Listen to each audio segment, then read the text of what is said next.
Hi guys, good morning.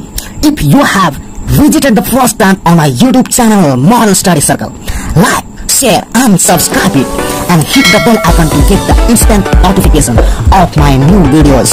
Thanks. Hi guys, welcome back once again in Moral Study Circle.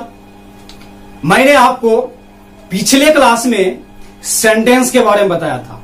वहां पर sentence के बारे में बहुत डिस्कस किया था कि सेंटेंस क्या होता है, कितना प्रकार होता है। तो उसमें मैंने सेंटेंस को बताया और उसके दो काइंड्स को बताया था, और वो दो काइंड्स के भी दो काइंड्स होते हैं, उसको भी मैंने बताया था आपको।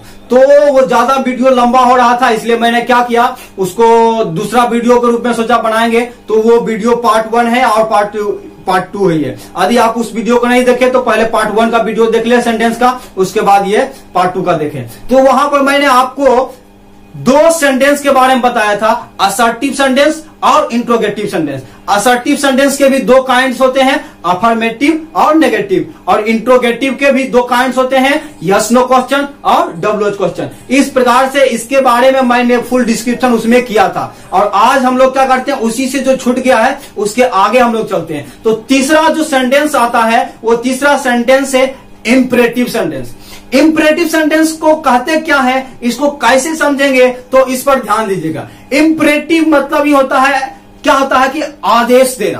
क्या होता है? आदेश देना, या तो किसी प्रकार रिक्वेस्ट। आइए ध्यान दीजिएगा, समझने का प्रयास कीजिएगा कि वो सेंटेंस जो किसी प्रकार का आदेश, कोई भी किसी को कमांड देता है, आदेश देता है, या तो क्या बोल सकते हैं उसको ऑर्डर देता है। ध्यान दीजिएगा, ऑर्डर देगा या कमांड देगा, या तो किसी प्रकार का उससे रिक्वेस्ट करेगा। ध्यान इस सारे बातों में होना चाहिए, कमांड्स हो, रिक्वेस्ट हो या ऑर्डर हो, इस प्रकार के बाकी रहेगा। या तो किसी प्रकार का एडवाइस भी हो। जब एडवाइस रहेगा, चार चीज को जो निर्देशित करेगा, ऑर्डर, कमांड, एडवाइस और क्या चीज बताएं, रिक्वेस्ट। ये चार चीज को जब निर्देशित करेगा तो उसको हम लोग बोलेंगे इंपरेटिव सेंटेंस। इंपरेटिव सेंटेंस को बोलते हैं आदेश सूचक वाक्य। तो यहां से समझेंगे, the sentence that is used to express an order. वो सेंटेंस जो एक्सप्रेस करता है। एक्सप्रेस मतलब एक्सप्रेस ट्रेन नहीं है यहां, है ना। एक्सप्रेस मतलब एक्सप्रेस ट्रेन नहीं, एक्सप्रेस मतलब होता है दिखाना। क्या होता है? दिखाना या बतलाना, जो निर्देशित करता है। यानी the sentence that is used to express, वो सेंटेंस जो यूज किया जाता है, एक्सप्रेस किया जाता है। क्या करता है? एक्सप्रेस करता है एन ऑर्डर। वो एक ऑर्डर को एक्सप्रेस करता है, या कमांड्स को, या तो आदेश को, या रिक्वेस्ट को, अनुरोध को, या तो एक पीस ऑफ एडवाइस, या किसी प्रकार के सलाह को जब वो निर्देशित करता है तो उस सेंटेंस को हम बोलेंगे कि ये इंपरेटिव सेंटेंस है। Understood it? उसका एग्जांपल से समझेंगे कि कैसे कहेंगे। अब यहां पर समझिएगा, कम हियर सचिन, सचिन यहां आओ। तो ये क्या चीज है? कमांड है, ऑर्डर है। ये बोल रहा है यहां आ जाओ, ये ऑर्डर दिया जा रहा है। जब ऑर्डर दिया जाएगा तो उसको हम लोग बोलेंगे imperative sentence. Please give me your pen, कृपया आप अपना कलम दीजिए। तो ये क्या किया जा रहा है? रिक्वेस्ट किया जा रहा है। जब रिक्वेस्ट किया जाएगा, जब कमांड दिया जाएगा, ऑर्डर दिया जाएगा, या एक पीस ऑफ एडवाइस भी रहेगा, तो उसको हम लोग बोलेंगे इंपरेटिव सेंटेंस। तो ये चारों बात ध्यान में आ गया होगा कि ऑर्डर, कमांड, एडवाइस और रिक्वेस्ट, ये चारों रहेगा तो हम लोग बोलेंगे इंपरेटिव सेंटेंस। चलते हैं चौथे पॉइंट की ओर, चौथे काइंड्स की ओर। चौथा है ऑप्टेटिव सेंटेंस। ऑप्टेटिव सेंटेंस को हिंदी में बोलते हैं इच्छा सूचक वाक्य। इच्छा सूचक वाक्य मतलब क्या होता है? इच्छा, जो मन की इच्छा होता है उसी को निर्देशित करता है। तो इच्छा सूचक क्या है? जो हमारा मन इच्छा करता है तो बोल देते हैं, है ना। मेरे कामना करता है तो वो बोल देते हैं। तो ध्यान दीजिएगा, इच्छा सूचक या तो कामना सूचक भी इसको बोला जाता है। तो आप कामना सूचक भी लिख सकते हैं, कामना सूचक वाक्य बोलते हैं। इसको कैसे समझेंगे? The sentence that expresses a curse, bless, prayer and wishes is called optative sentence. इसमें भी ध्यान दीजिएगा, वो सेंटेंस जो निर्देशित करता है, क्या चीज निर्देशित करता है? कर्स को, श्राप। कर्स मतलब क्या होता है? श्राप। जब वो सेंटेंस क्या करता है? श्राप को निर्देशित करता है, या ब्लेस को, या आशीर्वाद को या प्रेयर या प्रार्थना को या विजेज या तो इच्छा को। मैंने बताया था आपको कि इच्छा, इसमें भी 4 चीज आया। कितना कितना चीज? श्राप, कर्स, ब्लेस, आशीर्वाद, प्रेयर, प्रार्थना, विजेज और इच्छा। जब इस चारों को निर्देशित करता है तो उसको हम लोग बोलेंगे ऑप्टेटिव सेंटेंस। और इसमें एक बात हमेशा ध्यान दीजिएगा कि जैसे गॉड ब्लेस यू, जब गॉड ब्लेस यू है तो इसका मतलब क्या है? भगवान तुम्हें आशीर्वाद दे, ईश्वर तुम्हें आशीर्वाद दे। इस प्रकार से क्या करते हैं हम लोग? किसी को आशीर्वाद देते हैं। तो ये जो हो गया आशीर्वाद है, तो इसको हम लोग बोलेंगे optative sentence. God bless you, या तो मैं गॉड ब्लेस यू भी बोल सकते हैं। गॉड ब्लेस यू मतलब होता है कि बड़े आदमी जब छोटे को बोलता है तो वो एक आशीर्वाद देता है, तो उसको हम लोग बोलते हैं गॉड ब्लेस यू। और जब एक छोटे व्यक्ति या तो उसके जो समान रैंक का रहता है, जब एक उम्र का रहता है, तो वो क्या करता है? ईश्वर से प्रार्थना करता है, तो उस स्थिति में बोलते हैं मैं गॉड ब्लेस यू। तो ये प्रयोग किया जाता है। तो ध्यान दीजिएगा, दोनों के अर्थ में कुछ परिवर्तन नहीं है, बस यही है कि एक प्रार्थना करता है, दूसरा कामना प्रार्थना दिखलाता है, दूसरा आशीर्वाद दिखलाता है। ठीक है, तो ये समझने का प्रयास कीजिएगा। और एक बात और हमेशा समझ में ध्यान में रखिएगा कि अंत में जो ऑप्टेटिव सेंटेंस रहेगा, उसके अंत में at the last of the sentence you will found an exclamatory mark. उसके अंत में क्या रहेगा? एक्सक्लेमेटरी मार्क रहेगा। ये मार्क रहेगा तो इसको आप समझिएगा कि ये ऑप्टेटिव सेंटेंस है। मेक योर डॉग डाई, तुम्हारा कुत्ता मर जाए।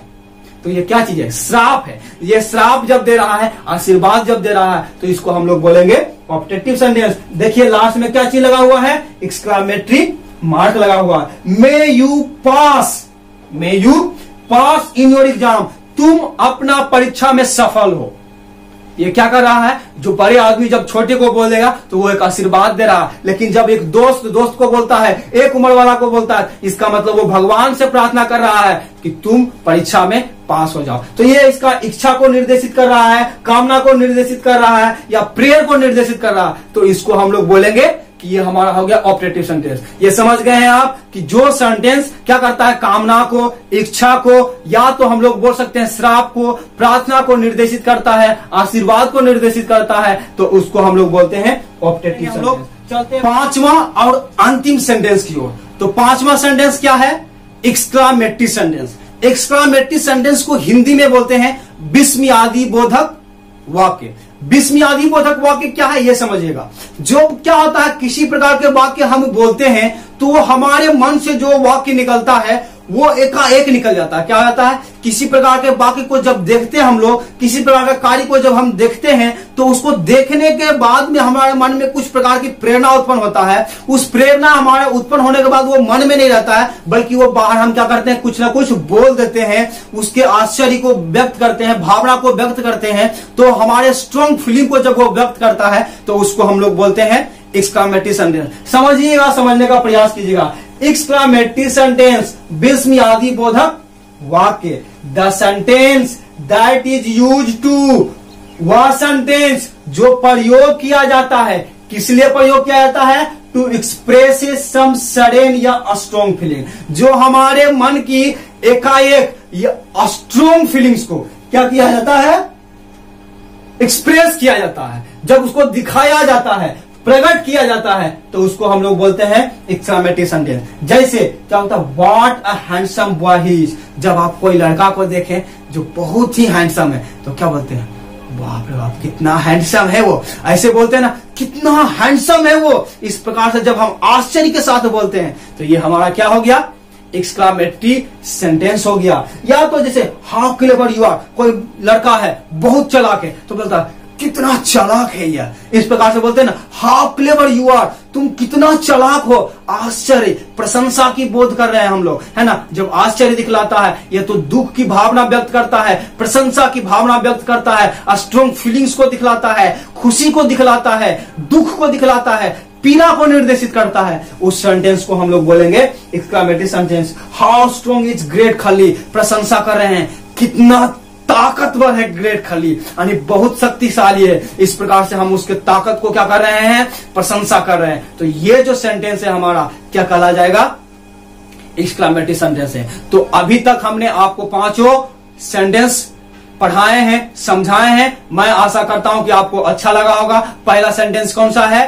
Assertive sentence. असर्टिव सेंटेंस मतलब जो अफर्मेशन या नेगेशन को दिखलाता है। ये दो प्रकार का होता है, अफर्मेटिव और नेगेटिव होता है। दूसरा जो सेंटेंस है वो इंट्रोगेटिव है। इंट्रोगेटिव के भी दो काइंड्स होते हैं, यस नो और WH क्वेश्चन। इस प्रकार से दो क्वेश्चन होता है, इसके बारे में बताएं। तीसरा जो है इंपरेटिव सेंटेंस, जो क्या करता है, किसी में क्या करता है, आदेश, ऑर्डर, कमांड, ये सब निर्देशित करता है। चौथा जो है ऑप्टेटिव सेंटेंस है, जो क्या करता है, आशीर्वाद या तो श्राप या प्रार्थना को निर्देशित करता है। और हम लोगों का जो अंतिम है और पांचवा है वो क्या चीज है, एक्सक्लामेटरी सेंटेंस, जो विस्मयादि बोधक वाक्य कहते हैं। ये क्या करता है, हमारे मन की जो होता है कुछ भावना, जो एकाएक भावना उत्पन्न होता है उसको प्रकट करता है। इसमें भी ध्यान दीजिएगा कि दो जो सेंटेंस होते हैं उसके अंत में क्या होता है, एक्सक्लामेटरी मार्क लगता है। जब हम लोग ऑपरेटिव में बारे में बात किए हैं तो उसमें भी ऑपरेटिव सेंटेंस के अंत में क्या होता है, एक्सक्लामेटरी मार्क लगता है, और एक्सक्लामेटरी सेंटेंस के अंत में भी